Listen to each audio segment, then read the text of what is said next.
Hi, I'm Martha. Welcome to my sewing studio. Today I am sewing with family heirloom lace. I had a wonderful opportunity to use some family heirloom lace. I'm going to show it to you in just a moment up close. We're going to dive right into this project. So first, let me share with you that for my pattern, I'm using McCall's 7687. This was published in 2017, and since then I've sewn it probably once per year. I like to make view A in either a white cotton eyelet or white linen, white cotton, something like that. I usually have two in rotation and I wear them until they are too stained and worn out to keep being worn. I currently have two and they are on their last leg, so it's time to add a third one and we're making it extra special. For my fabric, I'm using this 100% linen, lightweight, yarn-dyed chambray linen from Fabric Mart. Fabric Mart often has this fabric in different colors and I really like it. If it goes on sale, I usually buy some, especially in lighter colors or black or white. It's like a handkerchief weight linen, but I find that the yarns are tightly woven, so it has like kind of a crispier, drier hand than a lot of other handkerchief weight linen, but I would otherwise compare it to handkerchief weight linen. So now I'm going to show you the lace and we're going to dive right into the project.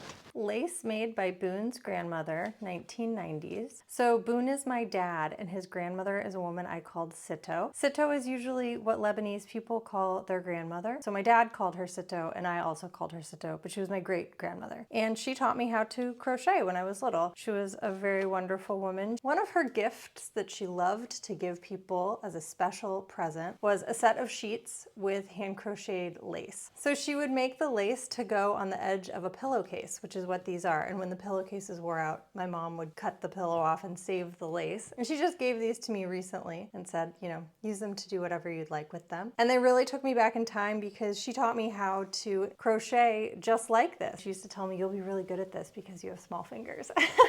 I've never really stuck with crochet. I still know how to do it. But I'd rather be sewing. That being said, I'm very, very excited to use this. I've made a decision to go ahead and use it on a garment. It can easily be removed. She's just hand stitched it on. Look at those sweet, sweet stitches. It gives me the warm fuzzies to think of her making this, and also just seeing the stitches of someone you love who's gone is really powerful. So I'm gonna pick out where it's been hand sewn on here, and I'm going to start a project showing this lace off. Let's get going. I'm gonna get my seam ripper.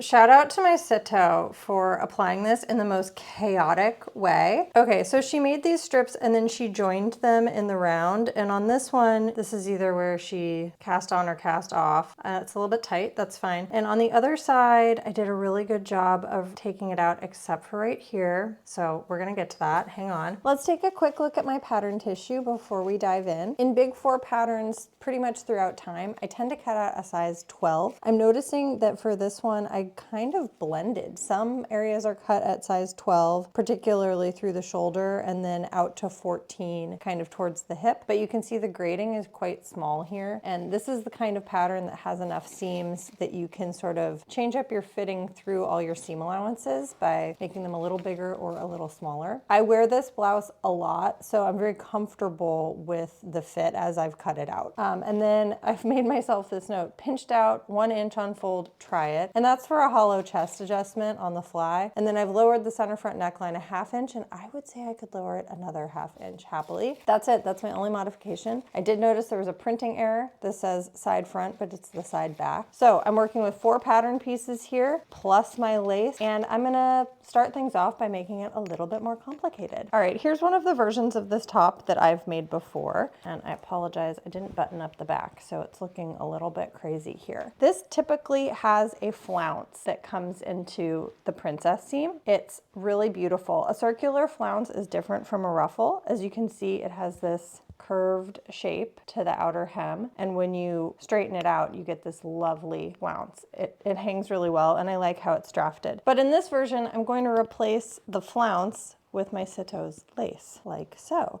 And it's really the perfect length for this. It's one of the reasons that I thought of this pattern was because of the length. So I'm gonna put it right like that. And then I really wanted to add pin tucks somewhere. And I didn't want, when the pin tucks release, you get extra volume. I don't want that. So I'm gonna make a piece up here that is pin tuck. And then I'm going to insert some lace. It won't look like this. We'll make a nice V, and then it will be plain. I feel like I'm not explaining this well, so let's just go through and make it.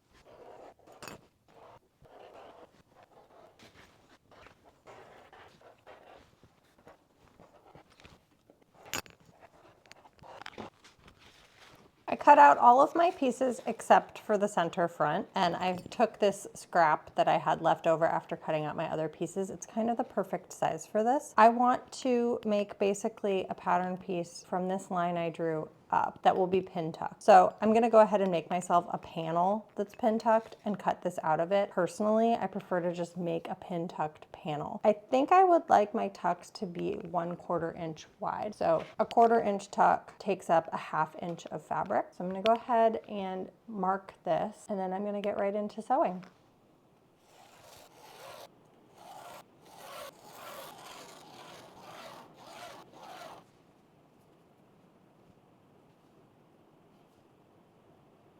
So to get myself started, I marked a 1/4 inch from the center and then a 1/2 inch away from that, then a 1/4 inch, a 1/2 inch, a 1/4 inch, a 1/2 inch. I've finger pressed my first one and I'm gonna stitch it a 1/4 inch from this fold, and that will give me my tuck. One thing I'm doing to make things easier for myself is I'm using Bernina foot 37. This is the patchwork foot, and the needle is exactly a 1/4 inch from either side of the foot. So I can align my fabric with this edge and know that I will be sewing exactly 1/4 inch away from the edge, which makes it much easier to be super precise with these tucks. I will show you. Oh my gosh. This tripod is like in the worst possible location for me, but I think you can see it well, which is what matters here. Okay.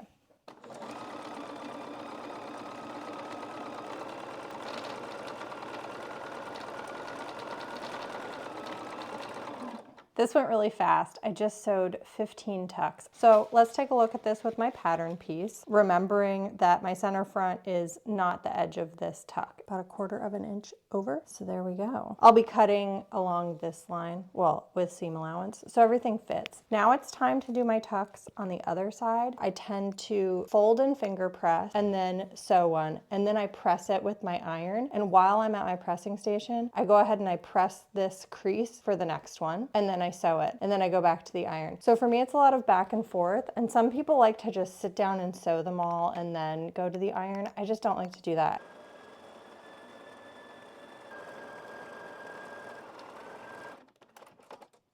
Here we go. I have 30 tucks total, 15 on each side, and I lucked out with the size of my fabric. I have exactly enough space to fit my pattern piece on here. Look at that, it just fits. If I'd added one more tuck, it wouldn't fit, and it doesn't really matter because that blank space will be taken up in seam allowance. You can see where I've drawn in pencil on my pattern piece the shape that I thought I was going to put the lace, but I've decided on a softer V shape as I've placed it here. I think you can start to see it's going to be very pretty, and I'm ready to cut this out. I'm going to cut out the shoulder and the neckline and lower the neckline when I do that. I'm also going to miter this corner on my lace when I attach these two pieces together, and then it will be ready to do the lace insertion portion below the pin tucks. Cutting into a pin tuck panel is one of my favorite parts of this kind of project. I love doing it. It's so satisfying, and I want to remind you to save those little scraps for your swatch book. They're a good reminder of things that you did on this project. After I cut out this yoke piece, I stay stitched the neckline, and I also serged the bottom edge. Stay stitching will of course prevent stretching, but it will also ensure the pin tucks fold in the direction you want when you're finishing the neckline. Serging here is a little bit of overkill, but I just used a 3-thread narrow overlock. It's a single needle stitch, and it's gonna hold all those layers of fabric together because pin tucks are 3 layers of fabric, and I don't want it to fray, I don't want it to come undone, and this just makes it very secure. And now I'm ready to attach my lace. It's been mitered at the corner, and I'm going to apply it on top of this. So both pieces are facing right side up. I'm going to pin it directly on there, and I'm going to sew it right along that edge. And then when I press it, I will press the pin tucked fabric away from the lace and then add another row of stitching, which will secure those seam allowances into place out of view behind the lace. What a thrill to have completed this center front panel. I think it looks so pretty already. I'm very satisfied. So I attached that pin tuck section to the lace as I just explained with that serged edge, and then it's been stitched into place from the front so that seam allowance won't move. At the bottom, I just used a zigzag stitch. I think serging would be overkill here on a single layer of this lightweight linen fabric. and it's really pretty. It will not unravel. This is the same technique I used in my lace bow top video. All of the difficult techniques and fiddly bits of this project are now behind us, so I'm going to assemble this pattern as per the instructions. I'll attach the center front and side front panels, and I'll assemble the backs as well, and then I'll meet up with you again and we'll take it from there. All right, let's have a little bit of a check-in. I'm going to show you what I've done and talk through my next steps. I did have the impulse, or let's say instinct, to add one more trim. So I went ahead and I added one more trim. You can see it here. It's these little dangling, not quite pom-poms. They're flat embroidered little dots, and I like that they add movement. I find that when adding a variety of trims, more is more. More is literally my middle name, so I never stop. More is more, less is a snore. And I think that because we already had two trims, Citeau's lace and this lace, having a third one I think is the right idea. Usually an odd number of trims is the best. And you might say, well, isn't this kind of an interesting technique or trim? But I would argue it's just your fabric. So adding in another material brings it to that odd number for me. I also think because these are, matching white shades, even though they match, they're like a little off, and adding in more actually makes that seem more intentional and more deliberate. And so, it's just a party, everyone's invited. And I'm applying this on top. I could have sandwiched this in between the princess seams and had it, coming out of that seam. That's how the pattern would have you do it with the flounce that's included in the pattern. But I want to make sure that someone could remove this later and reuse it if they wanted to. That's very hopeful and optimistic of me that there will be someone in the future who wants to do that. But I don't know, maybe it's even me. Maybe I wear this blouse so much that it wears out and I want to take the lace off and, I don't know, add it back onto some pillowcases. You just never know what the future holds, but I want to leave that option available. So by applying it on top, it will be easier to remove in the future. I also think because she created this with a really beautiful, lovely checkerboard border, it's nice to just show the entire piece and really give it its moment. Okay, so here's my top. My princess seams are sewn and they've been serged. And then the back is the same. This does have the fold over facing, which I really like. And people finish these in all different kinds of ways, but what I most prefer to do is to interface as per the pattern. So you interface just the facing part, and that gives you a nice crisp fold. And then I like to fold under maybe 3/8 of an inch and top stitch this down, edge stitch this down. That does give you a line of stitching on the exterior of the garment, but it's such a clean finish and you don't have to iron your facing after laundering because it's in place. It's already permanently sewn down into place. There are so many ways to finish this, and this is really my favorite. If my fabric were thicker, I probably would just serge that edge and top stitch it down, or not top stitch it down. Obviously that part's optional. Now everything can be attached at the shoulder seams. So my order of operations will be to sew my shoulder seams and then finish the neckline. And then while this is all a long flat piece, I will top stitch on my beautiful lace from my Citeau. Then I'll sew up my side seams and finish my armholes. At that point, the only things left to do will be to add buttonholes and buttons to the center back and to hem it. I also need to select my buttons. All right, I'm gonna keep on going. Let's take a look at button choices. I collect buttons, so I narrowed it down from quite a few choices, and I'm gonna have my fabric here so we can see the color contrast. Some things to think about are if the white needs to be a bright white or if I'm okay with something more yellow. These are buttons that I purchased at the Marché de Puce, the flea market in Paris. I love these buttons. They're extremely thick, antique carved shell. They're too yellow. I think these antique buttons are also a little too yellow and also a little bit boring for this application. I love these. They're from Pacific Trimming, and these are a carved abalone shell little shank button. I think they're too small for this application. I'm buttoning myself in up the back, so it's good to have something really tactile. These are from Atelier Shop Logic in Osaka, Japan, and they're a really, really cute option. I think these are my first runner-up, so second place. And then I think these are my first place. I sewed a dress years ago using these, and then I can't remember. I took the dress apart. I saved the buttons. I actually think these are perfect for the color and the size, and these are carved shell. So they have a really nice heft.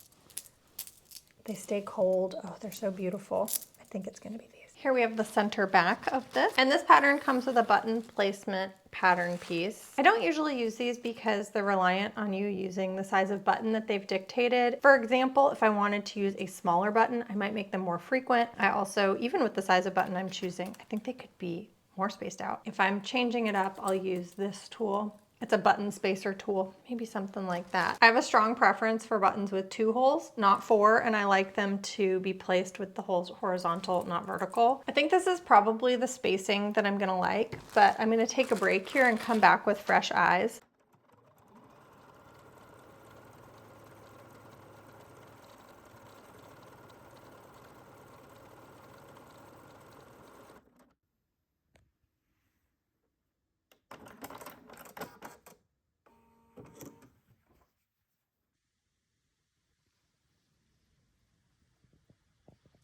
I just finished my top and I gotta say, wow, it's a good one.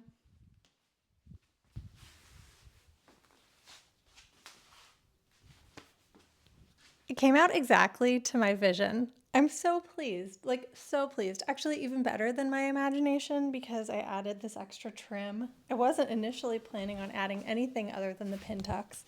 So this lace and this trim I added as I worked, and then obviously it's like a collaboration with my Sito, a collaboration with my great-grandmother. Like, how special is that? I'm really looking forward to sharing this with some family members who will be very pleased to see her lace have a new life. The only thing that I kind of wasn't sure what to do about is where the lace ends. See how it's just like flapping like that? And I thought maybe I could, do a little something like that, but it gets really thick and bunchy. This cotton is actually like very dense. It's very difficult to get a needle through it.